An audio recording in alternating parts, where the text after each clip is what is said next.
We are on experiment number 2 of EMI20. The experiment aim is to locate the source of emissions of a PCB track. We have connected the power supply to the emission reference source. The source has been switched on to a frequency of 10 MHz as is being displayed on the toggle switch here. The output of the emission reference source is connected to the EMI demo board, which is nothing but just tracks of PCB which we are trying to simulate and find out the source of location of the interfering tracks. We have connected a high sensitivity probe to the external trigger input of the CRO. The CRO has been triggered for external trigger. This has been done so that the signal, when received, the CRO will trigger only to the source of noise and not to any other signal. Since the noise signal is unknown, the shape of the noise signal is unknown, we have tried to trigger it on the external trigger. Since these things are very difficult to trigger on a CRO, we have also used a low noise preamplifier at the input of the CRO. The output of the low noise preamplifier is being connected using a SMA cable to the Y input of the CRO. The CRO time division has been set to 100 nanoseconds per division, which is approximately the time period of the EMI reference source at 10 MHz. This low noise preamplifier will provide us additional 40 dB or 100 times gain of the CRO sensitivity. This has been done for a precautionary note that sometimes the EMI level in the PCB may be very low for the CRO to be effectively triggered and to be displayed on a CRO. In our case, it may not be necessary for us to use the preamplifier, but we are trying to display the efficacy of the low noise preamplifier in this case. We have connected a high sensitivity probe to the preamplifier. Now, the probes have a characteristic that since they are magnetic probes, they only respond to the magnetic component of the interference. The electric part of the signal is totally rejected.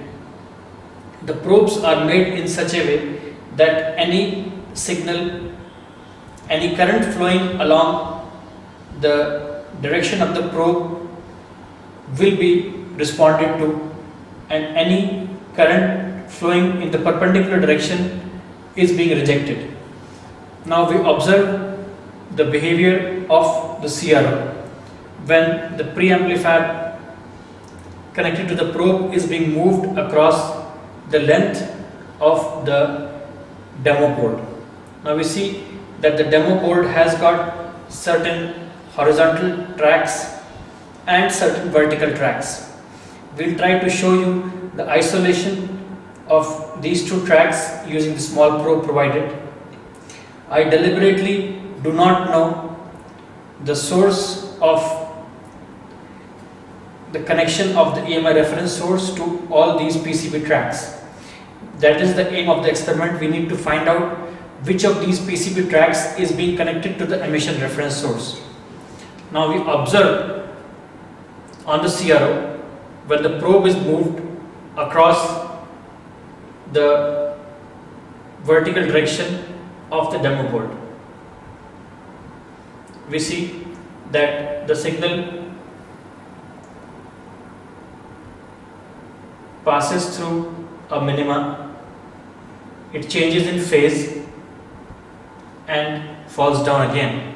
So we are trying to locate, we'll try to show you again, see how it behaves. Try to observe the CRO in this condition. I'm moving the demo board across the length of the PCB. the signal passes through a maxima and a minima, and then the phase change of 180 degree, and it falls down again. So we are looking for the point at which the signal is null and it is changing the phase. That is the track at which the EMI source is connected. As you can infer that this is the track on the CRO at which the signal is undergoing a change in the phase. We'll try to change the polarization of the probe and try to move it across the horizontal tracks in this case. Just keeping the high sensitivity probe in the vicinity of the demo board is enough for it to pick up enough signal to trigger the CRO. Now we observe what happens when we move the probe. The loop of the probe is kept like that and the tracks are like that right now. So the probe is going to respond only to the horizontal tracks in this case. Now you observe what happens when we keep the probe in this along this track. This is the signal level. We keep the probe along this level, and then this is the signal level received from this particular PCB track. The signal level falls down at the next track and it falls down further at the next track. So the signal level at the track of the source is the maximum. The same can be inferred on the demo board. So we are able to locate the source of the PCB track which is causing interference using the particular setup. We may not use the preamplifier. In that case, the sensitivity right now is being displayed on the CRO as 200 millivolts. We may have to work with a very low sensitivity. In that case, maybe 2 millivolts. The CRO becomes very inefficient in that case. We may also try to use the EMC analyzer for the same application and try to find out the source of emission of the PCB track.